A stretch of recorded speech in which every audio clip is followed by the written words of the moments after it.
நாம் இந்த வீடியோவில் பிரண்டை துவையல் எப்படி செய்கிறதுன்றதை பற்றி பார்க்கலாம் வாங்க. ஒரு கடாயில் எண்ணெய் ஊற்றிட்டு கடுகு போட்டு பொரிஞ்சதும் உளுத்தம்பருப்பு கடலைப்பருப்பு சேர்த்து பொன்னிறமாக நல்லா வறுத்து எடுத்துக்கணும்.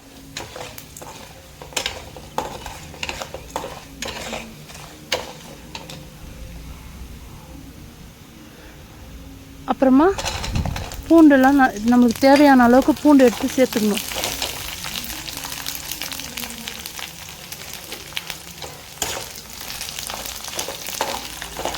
பூண்டு கொஞ்சம் பொன்னிறமாக வறுபட்டதும்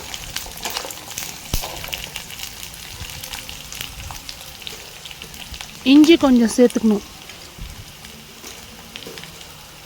இஞ்சி தேவையான அளவுக்கு மட்டும்தான் சேர்க்கணும்.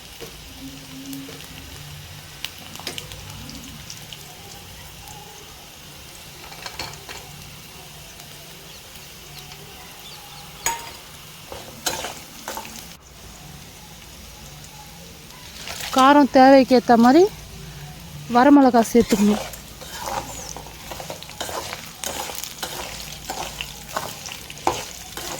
இது இந்த துவையல் நமக்கு ஃப்ரிட்ஜில் ஸ்டோர் பண்ணி வச்சு 1 மாதத்துக்கு 1.5 மாதத்துக்கு அப்பப்போ எடுத்து செஞ்சு வச்சு சாப்பிட்டுருந்தா முட்டி வலி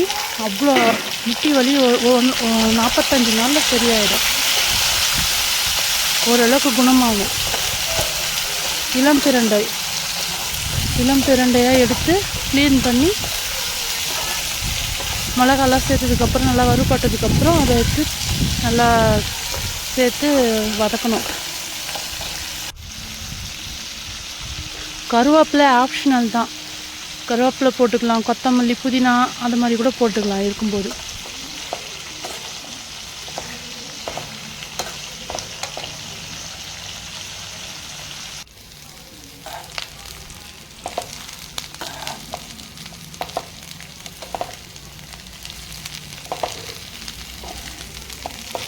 நம்ம நல்லா வதக்கிட்டு அதுக்கு தேவையான உப்பு போட்டுக்கலாம்.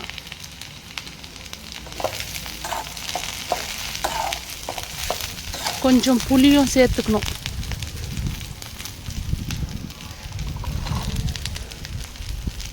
தேங்காயும் நம்ம விருப்பப்படிதான். தேங்காய் சேர்த்தா ருசியாக இருக்கும். ஆனால் ரொம்ப நாள் வச்சு ஃப்ரிட்ஜிலலாம் வச்சு ஸ்டோர் பண்ணி வச்சு சாப்பிட வேணாம். தேங்காய் சேர்த்துட்டா கெட்டு போயிடும். அதனால் அன்றைக்கே காலி பண்ணால் இல்லை மறுநாள் வரைக்கும் நல்லாயிருக்கும்.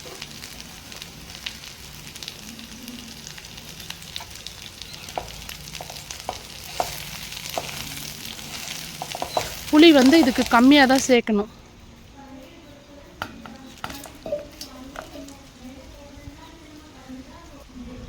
மிக்ஸி ஜாருக்கு மாற்றி அரைச்சி எடுத்துக்கலாம். இது தோசை கூட தொட்டுக்கலாம், சாதத்து கூட போட்டு சாப்பிட்லாம், இட்லிக்கு தொட்டுக்கலாம்.